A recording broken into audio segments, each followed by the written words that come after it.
Welcome everybody to a new episode of the Pondcast. Today's episode, Battle at the Pond, Annihilape. I'm your host Draco, and joining me today is Guren. Hello. And Chase. How's it going? For those of you joining us for the first time, our Battle at the Pond series is where we take a look at a very specific Pokemon and build them out individually to show that there's no wrong way to build a Pokemon and to hopefully spark some creative out-of-the-box thinking when training your Pokemon. Let's dive into it. Annihilape is our Gen 9 evolution Pokemon to our Gen 1 Primeape. It is a fighting ghost-type Pokemon. Being a fighting ghost-type Pokemon, this Pokemon takes 2 times damage from Flying, Ghost, Psychic, and Fairy, half damage from Poison and Rock, 1/4 damage from Bug, and 0 damage from Normal and Fighting types.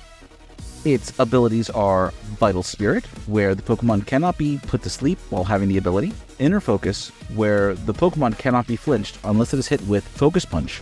It also prevents stats from being lowered with Intimidate. And its hidden ability, Defiant. The attack is raised by 2 stages when the Pokemon has its stats lowered. Does not work when you self-inflict stat drops, or stat drops from allies. Its base stat total is 535, with hit points at 110, attack at 115, defense at 80, special attack at 50, special defense at 90, and a speed of 90. So, introducing my Annihilape, Mishima, for anybody that gets the reference. He is a Adamant Annihilape that has the Terra Steel typing and the ability Defiant. The item I'm giving it for this build is Heavy Duty Boots, just to prevent it from being hit by like spikes, toxic spikes, or from Stealth Rock. And I put the EV spread, 252 into HP, 252 into special defense, and the rest of the points into attack.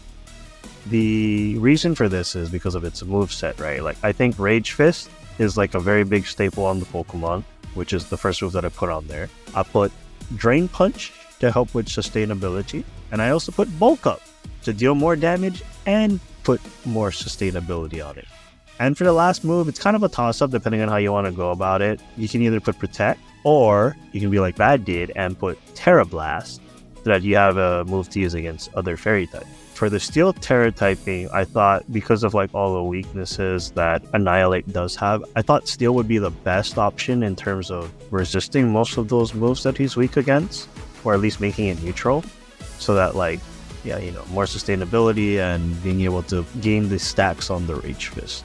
But other than that, like that's basically the Annihilape build that I have. I dig it. I wouldn't have thought of putting Terra Blast on it, but it makes a lot of sense, especially for a steel type move for the fairy coverage. Drain Punch, definitely a good call. Rage Fist, 100% agree with you. An Annihilape without Rage Fist is underutilizing it in my opinion. But yeah, no, I really like this build. Yeah, I think the fact that you got the Rage Punch, or the Rage Fist, and the Drain Punch going, I think is a great angle, especially for sustainability. And going Steel type to go up against the Fairy types using Terra Blast, I think. It was interesting. I don't normally look at Terra Blast because it's situational, I guess would be the best way to say it. But you kind of get yourself into a good position to not only resist some stuff that would be a problem for you down the road, but also become an advantage. So I like this. This is a bit of an unconventional build. It's going to be a bit out there, so bear with me. So I gave my Annihilape the Fairy Terra type, and I gave it one move, which was Cute Charm. No, I'm just joking. So my Annihilape, I gave it the Ghost Terra type, the ability Inner Focus. The item I gave it was the Shell Belt to try and restore some of that HP. Moves I gave it were Rage Fist to utilize the Ghost type and its amazing attack stat. Close Combat, another stat move. Bulk Up to boost the stats. And Outrage. EV spread I gave it was 252 into attack, 125 into defense, and 125 into special defense. And I gave it the Adamant nature. Like how my thought process was when trying to figure out a build for this Pokemon. Like, I think there are like some things that for sure like you would definitely have to keep, right? Like it's like what you mentioned earlier, Chase. Like a Rage Fistless Annihilape is not an Annihilape, I guess, so to speak. having the adamant nature, like definitely for sure. The one that got me though was the outrage. I was not expecting the outrage on it. It's definitely a very hard hitting move, and especially like after you put up like the bulk ups and stuff, then that's definitely gonna be hitting a lot harder. And then the stat spread as well. Instead of like putting points into the HP, you put them more into the defense and special defense, which I think is also pretty good still. It's like you are making it bulky enough to be able to take hits, especially with the added bulk up move as well. So I didn't really feel a need to put anything into HP because it's got a really good HP stat. I mean, its spread overall is actually pretty decent, apart from special attack, obviously, because that's 50. True. I kind of like the fact that both of you guys took bulk up to really bolster your attack damage. And of course, outrage. Honestly, not a move I would like using personally, but I like the fact that you threw it in there because of how much of a hit it can do. And yeah, with what you had said before, Rage Fist just kind of feels like it's a must-have for this particular Pokemon. I feel like that would just be a missed opportunity not having it. And you said close combat too, right? Yeah, it's a good. That's a hell of an attack. I was always just iffy on the drop on defense, being the fact that there's so many things that can hit Annihilape hard that I was reluctant to use it. But I mean, you were just like going right for it, and I like it. I think it also makes sense too now that you mention it. Like the close combat does drop the defense, but you are bulking up anyways. So like if you kind of like covers for it in a sense, or just like kind of neutralizes it while also giving it more attacks. So I think that's like another good thing about it, I think. Yeah, so basically, I mean, my thought for having both close combat and outrage was if I'd used close combat before outrage, I could go into outrage, which is 120 attack power plus bulk up, and then with the shell bell on top of that, it'll then heal a good portion of the damage that Annihilape would be taking. So for my build, I went with Inner Focus as well, and also the Shell Bell. And like we've all gone Rage Fist because that move is just too good not to want to use. For sustainability though, I did give it Drain Punch as the other stab move because this way I'll get hit points from the Drain Punch as well as the Shell Bell. So when I'm really in a pinch, I can use that and really get some hit points back. And for coverage, I took Thunder Punch as well as Ice Punch. And I gave it the Terra type Ice to help with that. Because one of the big typings that Annihilape will get destroyed by is by Flying type. So I switched over to Ice to help protect against that, and giving it counters to flying types. But then now you've got ice type damage, which is going to be great against a certain set of typings, Thunder Punch, which is another set of typings, fighting and ghost typings. And that pretty much should cover most of the types in the games when you think about it. My stats went 252 into the attack, 252 into the speed. I was having no compunctions of I want this thing to move fast and hit hard. And I even made it a Jolly Nature just to make sure that I had a good chance of going first. That's pretty much where I went. Really do be floating like a butterfly and stinging like a bee. Yeah, I really like the use of elemental punches, and obviously pairing Ice Punch with Ice Terra type is like chef's kiss. That's such a solid strat, especially against those pesky flying types and their roost shenanigans. But yeah, no, really solid build. I really like this one as well. I do too. Like I have to agree with like what Chase was saying, and like the fact that you're using the elemental punches as well. The only question I have is, was there like I know you explained your reasoning for choosing the Terra typing Ice, but what if you wanted to do like Terra typing like Electric instead? Like, did you ever think of using that instead of the Ice? Because you are using Thunder Punch as well, so you do get the stab move off of it. But I'm just looking at it like defensively, I guess, in this case. I did, but I also figured there's a lot of ground types out there, and electric attacks are totally walled out by ground types. And if I happen to run into that situation, the Terra type Electric would also be completely susceptible to ground attacks. Ice may have a similar issue, but at the same time, Ice Punch will still deal some damage. No, because like I do like the Ice Terra typing as well, and then like you are using Ice Punch, so like you get that frozen status over like the paralysis status, which is still pretty good in my opinion. I mean, pretty great as a status, because being frozen can't do anything until you're thawed out. So right, yeah. that was the other thing, was the fact that I had two different ways of inflicting a status, either paralyzation or by freezing, and I wanted to just really focus in on that Annihilape speed, because I think that's where his bread and butter is going to be. That's true. The base speed of 90 is actually pretty good. Like, it's not bad, and it's like it hits like a good sweet spot. Like, I think overall we can definitely agree that Annihilape was definitely like the upgrade that like Primate needed for sure. 100%.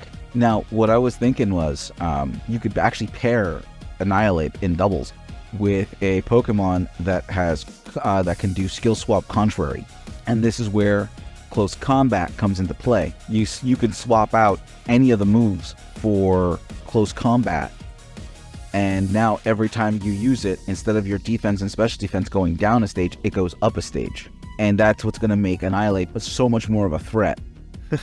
Bad idea at all. Yeah, it's something that I was doing with Infernape, actually, because Infernape was a Pokemon that gets close combat, but it also gets role play, and so I would toss it out with the contrary and role play contrary, and then just start going to town with close combat. And every turn it would just get tougher and tougher and tougher, and then you combine the fact that I'm rocking Drain Punch with a Shell Bell. I don't have to hit hard at this point. Now you've got to consistently hit Annihilape over and over and over again just to drop him down, and all you're doing is fueling Rage Fist, because Rage Fist then becomes this insanely powerful move while you're just sitting there close combating, drain punching, keeping yourself up and going. The only downside to Rage Fist is the fact that it's a ghost type move, which means normal and fighting are totally immune to it, but anything else getting hit by it is going to be absolutely devastated, especially if you've got to chuck through all of that defense. I mean, theoretically, you could just sit there and dump all of your EVs into defense and special defense. Don't even worry about the attack. Let the Rage Fist do the work for you. That's another way to build this out, too. I can also just say, I think this generation, they really knocked it out of the park with signature moves. Every signature move seems to be on the same level. They have definitely tapered a lot of moves down more to specific Pokemon. Like, I know there were quite a few moves that were proliferated, and now they're down to just only a handful, as opposed to the way they used to be. And with every new iteration of generation, because I noticed it in Gen 8 too, they're definitely focusing on at least one individual Pokemon getting a signature move, something similar or something unique to something that's already existing. The fact that they're getting creative and keeping that focus makes different Pokemon a bit more desirable depending on what you're trying to do. I think it's a good way to go, and I think it's a great way to keep interest in different Pokemon depending on the person's playstyle. I mean, obviously Annihilape has a lot of very physical attack moves because it is a very physical heavy Pokemon. But there's also something to be said about some of the status moves that it gets, like Screech. Throwing Screech on Annihilape, especially when you make it defensively tanky, so you don't have to worry about the attack. Screech now becomes such an amazing move because you combine Screech with a Rage Fist boost, or Drain Punch, or, Outrage. You've opened up a can of whoop-ass on somebody, and they have no idea. Even defensive walls will start to crumble just because of the fact that you can shred the defense numbers big time. Because Screech is, 2 stages? Yeah, I believe it's 2 stages. Yeah, and then you can also learn Brick Break, which takes care of light screens and barriers and reflect. You could give it a U-turn, if you want to have a GTFO move. I mean, there's also moves like Substitute, Gunk Shot, Phantom Force. This Pokemon has quite a bit. Encore. Even Covet. It can learn Covet as a pre-evolution move. Oh, let's go. So there's a lot working for this Pokemon. I mean, it even gets Night Slash, which I think it's one of the few dark moves. Night Slash and Beat Up, I think, are the 2 that it gets. Oh, Taunt as well.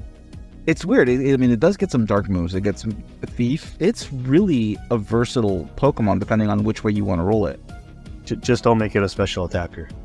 Unless you want to. Nobody would see it coming. That's true. To be honest. I mean, its special attacks are nothing to sneeze at either. Overheat, Focus Blast, Hyper Beam, Thunder, Thunderbolt, Shadow Ball. I mean, Shadow Ball's 80, gets stabbed. So what if its special attack's only 50? It's still gonna hurt coming from Annihilape. It doesn't have any special attack boosting moves, I'm assuming, right? But you can also No. focus energy it too, so you can have a high chance to crit as well. It just really depends on how you want to build it and where exactly you're at, because it has to know Rage Fist to evolve. So, I mean, you're talking mid to late game anyway. This Pokemon doesn't get Shadow Sneak. If it got Shadow Sneak, I think it would also make it kind of... It's got Phantom Force. So it doesn't go first, but it will bypass the protections. And with that, brings this episode to a close. What are your thoughts about Annihilape? Let us know down below. Also, be sure to share, like, and subscribe. Let us know how we're doing. And as always, have a wonderful day. Bye! See ya! Oh.